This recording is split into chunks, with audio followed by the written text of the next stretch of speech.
साथियों नमस्कार, हर हर महादेव। मैं हूं फिल्म डायरेक्टर सनोज मिश्रा। आज आपके सामने एक बहुत बड़ा खुलासा करने जा रहा हूं, जिसका इंतजार देश, राष्ट्रवादी लोग और सनातन धर्मी कर रहे हैं। जैसा आप लोगों ने पिछले दिनों देखा कि एक लव जिहाद का शिकार बनाकर महाकुंभ के वायरल गर्ल मोनालिसा को केरल ले जाया गया और किस तरह से फंसाकर उसको वहां पर जाके तथाकथित तौर पर उसका शादी की गई। पहले दिन से ही मैं इसके खिलाफ था, इस लव जिहाद के खिलाफ था और मुझे लग रहा था कि ये कुछ ना कुछ बहुत बड़ी साजिश है, बहुत बड़ा षड्यंत्र है। और इस षड्यंत्र के खिलाफ मैं उठकर खड़ा हुआ उस पीड़ित परिवार के लिए। वो पीड़ित परिवार जिसमें वो बच्ची रहती थी, उसके माँ बाप के दर्द मैंने सुना और माँ बाप शुरू से ही कह रहे थे कि मेरी बच्ची नाबालिग है, बालिग नहीं है। तो इस बात को मैंने कई मंचों पर उठाया, मीडिया के माध्यम से भी उठाया और लगातार मैं भाई उच्च अधिकारियों से और कई सारे जो बहुत सारे हमारे देश के सम्मानित लोग हैं, मैंने उनके सामने भी इस प्रश्न को रखा, इस समस्या को रखा और इस संबंध में मैंने शिकायत भी दर्ज करवाई थी मध्य प्रदेश पुलिस में ही जाकर। और उस बिहा पर जो जांच शुरू हुई, उस जांच के बाद माननीय राष्ट्रीय मानवाधिकार आयोग ने भी इसको संज्ञान में लिया और उन्होंने भी इस पर आगे कार्रवाई का आदेश दिया।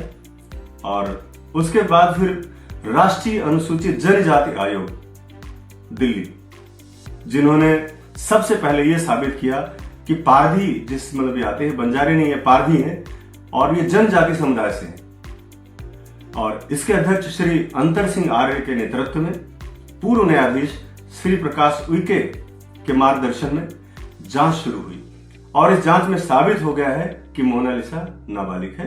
इसके सारे डॉक्यूमेंट, सारे पेपर्स मैं आपको भी उपलब्ध करा रहा हूं। साथ ही पीएफआई और सीपीआईएम की जो नेताओं की सक्रियता रही है इसमें, उस पर भी आयोग ने चिंता व्यक्त की है। आयोग ने माना है कि फॉल्स नैरेटिव सेट किया गया। जैसे मैं शुरू से बोल रहा था कि ये फॉल्स नैरेटिव सेट किया जा रहा है कि ये प्यार है। जिस तरह से उज्जैन से लेकर फंसा करके और लेकर के केरल जाया गया, पूरा साफ जाहिर था और इस पर ही आयोग ने संज्ञान लिया और आयोग ने केरल में जांच शुरू की। कहां से? श्री नयनार देवा मंदिर से, जहां पर यह शादी की रस्म दिखाई गई थी, तथा केरल के पुअर गांव जहां पर पंचायत, पुअर गांव के पंचायत है जहां पर शादी का सर्टिफिकेट जारी किया गया था। जांच में पाया गया है कि जिस आधार पर यह शादी हुई, मतलब आधार कार्ड के हिसाब से जिसमें 18 साल कुछ महीने दिखाया गया है, वो फर्जी दस्तावेज है।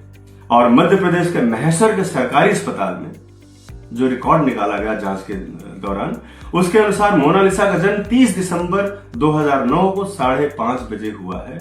ये ऑथेंटिकल बात साबित हो गई है। अब इसके आधार पर जिहादी फरमान पर पॉक्सो एक्ट, एट्रोसिटी एक्ट के साथ बहुत सारी धाराओं पर एफआईआर दर्ज हो गई है और इस पर अब आगे कार्रवाई हो रही है। आयोग ने इसके साथ ही 22 अप्रैल को केरल एवं मध्य प्रदेश के डीजीपी को भी तलब किया है कि इस केस में आगे क्या हो रहा है, इसके बारे में भी बताया जाए। तो देशवासियों को मैं ये बताना चाह रहा था कि मैं इतने दिनों से जो बोल रहा था कि एक लव जिहाद है और एक ट्रैप है जिसमें फंसाया गया है, क्योंकि उस जिहादी के पास में पैसे कहां से आए, किस तरह से झूठ बोल करके बार बार हवाई जहाज में लेके जाता रहा और किस तरह से वहां की सरकार, वहां के लोगों ने मिल करके एक बहुत बड़े षड्यंत्र और सनातन धर्म को बदनाम करने के लिए, महाकुंभ के आयोजन को बदनाम करने के लिए और साथ ही साथ धर्मांतरण और लव जिहाद को बढ़ावा देने के लिए मोनालिसा भोली वाली लड़की को फंसाकर लेकर जाया गया। ये मैं शुरू से कह रहा था। अब जब ये बात में मेरा देश पूरा मेरे साथ आकर खड़ा होगा, राष्ट्रवादी मुस्लिम भी मेरे साथ खड़े हुए, उन्होंने भी, बहुत सारे लोगों ने आपत्ति जताई कि नहीं भाई, किसी के धर्म को चोट नहीं पहुंचाना चाहिए, जबकि ये साक्षात साफ चोट पहुंचाने वाली बात थी। और इसको जब देखा इस जिहादी ने कि ये मैं लगातार, चूंकि मंच पर आवाज मैं ही उठा रहा हूं और उस गरीब परिवार का जो उसको लेकर मैं ही इंसाफ के लिए लड़ाई लड़ रहा हूं, तो उसने मोनालिसा को समझा बुझाकर मेरे खिलाफ जिस तरह से मीडिया में अनर्गल बातें कहलाई कि मुझे टॉर्चर करते थे, मुझे टच करते थे, मुझे हरासमेंट करते थे और मुझे कई बार गलत तरीकों से छुआ और इसके साथ बहुत सारी चीजें जो मेरे बारे में और अपने पिता के बारे में भी उनसे गलत बुलवाया गया, उनको मां के शराबी कहा गया, पिता को अय्याश कहा गया। ये सब पूरे देश ने देखा और श्री कृष्ण पर भी उसने बयान दिलवाया ताकि अपने आप को कृष्ण साबित कर सके। लेकिन पूरे देश ने देखा, पूरा देश मेरे साथ खड़ा रहा, क्योंकि देश ने देखा कि मैंने कितना कुछ सहा है। इस फिल्म को बनाने को लेकर, द डायरी ऑफ मणिपुर को बनाने को लेकर कितना कुछ मैंने सहा है। इसके पहले भी इसी संगठन के आदमी वसीम रिजवी जिसका नाम है, उसके जरिए मुझे जेल भिजवाया गया था कुछ 1 साल पहले की बात है, ताकि फिल्म रुक जाए, लेकिन फिर भी नहीं रुकी। और जब फिल्म रिलीज होने के कगार पर आई तब इस तरह का कांड करके, जिस तरह उसको फंसाकर यहाँ से ले जाया गया, वो भोली भाली लड़की है, मैं आज भी यही बोल रहा हूँ, उसे कुछ नहीं पता है, उसे दिमाग है नहीं उसके पास। और जिस तरह उसको ब्रेन वॉश किया गया, जिस तरह उसको समझाया गया, उसके परिवार को जिस तरह धोखे में रखा गया, पूरे देश ने देखा। और आज आपको ये बताते हुए मुझे अच्छा भी लग रहा है, क्योंकि जिस तरह से मुझे फंसाने के लिए कांड किया गया था कि मोनालिसा को आगे करके मुझे भी फंसा दिया जाएगा, और फंसाने की अभी भी राजनीति चल रही है, उन लोगों का जो एजेंडा है वो चल रहा है। लेकिन मैंने हमेशा यही सोचा, और आपके सामने हमेशा यही, मैं जो अपने शब्द से कभी नहीं पलटूंगा। मैंने कहा अगर जिस लड़ाई को मैंने हाथ लगाया है उस लड़ाई को मैं अंजाम तक पहुंचाऊंगा, नतीजा कुछ भी हो जाए, मुझे कुछ भी हो जाए, मुझे उसका फर्क नहीं पड़ता है, और मैं इस लड़ाई को लड़ूंगा, चाहे मुझे झूठे केस में जेल ही क्यों ना जाना पड़े। जैसा कि लोगों ने तैयारी कर रखी है अंदर अंदर मुझे जेल भेजने की, अभी भी कर रहे हैं लोग, कि उसी से बयान दिलवाकर और मेरे खिलाफ कोई FIR वगैरह दर्ज कराकर मुझे जेल भिजवा दिया जाए। तो ये उन लोगों की अपनी साजिश है, चल रही है उनकी। लेकिन पूरा देश, समाज, न्याय व्यवस्था हमारी, हमारा संविधान, हमारे देश के लीडर सब तो देख रहे हैं कि आखिर क्या हो रहा है इस देश में, क्या हो रहा है। क्या लव जिहाद पर फिल्म बनाना गुनाह है? क्या धर्मांतरण पर फिल्म बनाना गुनाह है मेरा? और अगर इस तरह का गुनाह है तो मैं सनातन के लिए और अपने विचारों को लोगों तक पहुंचाने के लिए हमेशा करूंगा। मैं अन्याय के खिलाफ लड़ता रहूंगा, जैसे मैंने पिछली बार the diary of West Bengal बनाई, जिसमें बेबाक तरीके से मैंने वहां की व्यवस्था को दिखाया था कि किस तरह से घुसपैठिए आते हैं और किस तरह से वहां की सरकार, ममता बनर्जी की सरकार जो है, वो कैसे वहां पर लोगों को नागरिकता देती है, कैसे उनको वोटर ID देती है, किस तरह से उनको अपना वोट बैंक बनाया जाता है, पूरा खुलकर दिखाया। और मैं बंगाल सरकार के निशाने पर भी रहा, वहां पर भी मेरी जान पर बनी थी, जैसे अभी बनाई। और अपमान के दौरान इस बीच इतना कई बार हुआ कि इतना ज्यादा ट्रोलिंग हुई मेरी मोनालिसा के बयान को लेकर के, कई बार मेरे दिमाग में आया कि इस अपमान भरी जिंदगी से तो मुझे मर जाना चाहिए।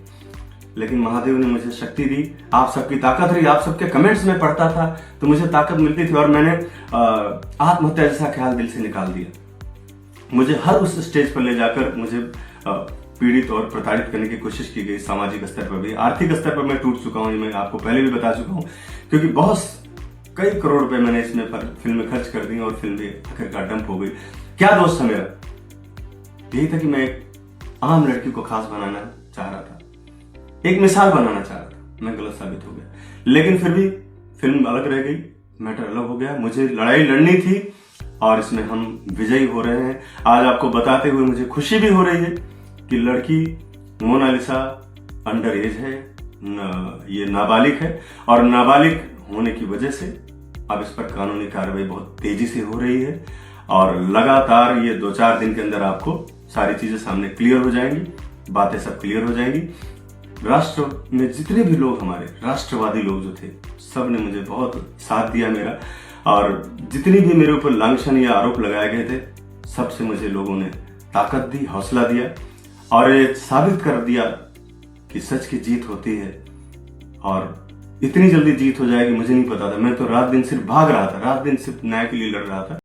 लेकिन आज जब ये चीजें आपके सामने इसलिए रख पा रहा हूं क्योंकि मुझे सब चीजें अभी ऑथेंटिकल तरीके से मेरे पास आ गई हैं, और मैं आप सबसे शेयर करना चाहूंगा, और साथ में ये कहना चाहूंगा कि ऐसी चीजों पर हमेशा के लिए अंकुश लगना चाहिए, और बहुत सारे ऐसे कानून हमारे देश में हैं जो लचर, उनको बहुत मजबूत करके बनाना चाहिए, ताकि कोई भी किसी के बारे में या किसी के बारे में इस तरह का लांछन न लगा पाए, किसी को मानसिक रूप से पीड़ित न किया जाए कि आदमी सुसाइड कर ले, आत्महत्या कर ले। मैंने तो सिर्फ गरीब परिवार की आवाज उठाई थी, और उस बच्ची की आवाज, मेरी जो आवाज दबा देने की कोशिश की गई, क्योंकि वो गरीब की आवाज थी, लोगों की आवाज थी, जनता की आवाज थी। मैंने फिल्म को दरकिनार कर दिया कि फिल्म मुद्दा नहीं है। कई सारे लोगों ने कहा कि ये फिल्म की पब्लिसिटी के लिए ऐसा किया जा रहा है। आज से उनको मैं जवाब देना चाहता हूं कि मैं कोई फिल्म रिलीज नहीं करने जा रहा हूं। ये मैंने आपको पहले भी बोल दिया, तो इस तरह की बातें मत करो। बहुत सारे लोग मुझे बोलते रहे कि आखिर इनको क्या इंटरेस्ट है, इतना क्यों पगलाए हुए। बहुत सारे लोगों ने ऐसा भी कहा, नेगेटिव जो लोग, वामपंथी लोग, उन्होंने कहा कि इसको क्या तकलीफ होगी, शायद इसको नहीं मिली होगी।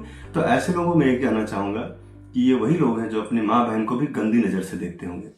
ऐसे ही लोग इस तरह के कमेंट्स कर सकते हैं। आप एक उस आदमी से पूछिए कि फिल्म बनाना एक सपना होता है, कोई प्रॉपर्टी खरीदना नहीं है, बंगला खरीदना, जमीन खरीदना नहीं होता है, ये सपना होता है। और सपने पर पैसा लगवाना, सपने को उस पर फंडिंग कराना और उस पर फिल्म बनाना कितना मुश्किल काम होगा। ये छोटा काम नहीं है, इसके पीछे मेरे 35 साल लगे हुए हैं, तब लोग थोड़ा बहुत मेरे पे विश्वास करते हैं। ये बहुत बड़ा एक टास्क होता है फिल्म बनाना। कोई ऐसा नहीं कि हंसी खेल नहीं कि बन गया बस, लोग कह दिया तो बन गया। तो कोई बना के दिखाए मुझे। ये प्रॉपर फिल्म होती है, करोड़ों रुपए, लोगों की साख, इज्जत, मेहनत, दिमाग, मानसिक परिश्रम, सब कुछ लगा होता है, तब एक फिल्म तैयार होती है। और उसको इस तरह से डिनाई कर देना है, उसके बारे में कोई कमेंट पास कर देना गलत बात है। कि इनका इंटरेस्ट रहा हो गया। बहुत सारे लोगों ने तो बहुत गंदे कमेंट ये भी किए कि इसको नहीं मिली होगी। क्या नहीं मिली होगी यार? मतलब क्या आप भी अपने माँ बहन को इसी नजर से देखते हो क्या? मैं तो बेटी थी हमेशा मेरे लिए। तो इतना गंदा तो मत सोचो। ठीक है, वो भटक गई रास्ता, आज नहीं तो कल हो सकता है आएगी। और जो सच्चाई की लड़ाई में आप लोगों ने मेरा साथ दिया है, वो लड़ाई अंजाम तक पहुंचने जा रही है। इसलिए मैं सबका बहुत बहुत आभार प्रकट करता हूं। बहुत बहुत धन्यवाद। हर हर महादेव, हर हर महादेव।